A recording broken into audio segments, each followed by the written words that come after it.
This video will cover managing application designers. The screen looks very similar to the app users screen, except here, when we add someone in, it will give them rights to change the settings and change the design of the application, not just use the application. So as before, if I want to add someone, in this case as a designer, I click the add button, type in their email, wait for the system to look them up, pick them from the list.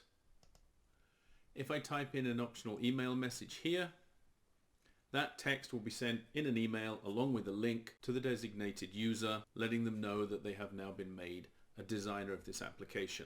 If I leave that blank, this person will be assigned designer rights, but they won't get the email.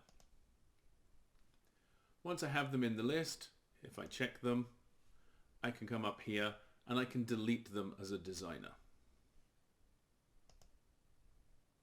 That completes the review of managing application designers.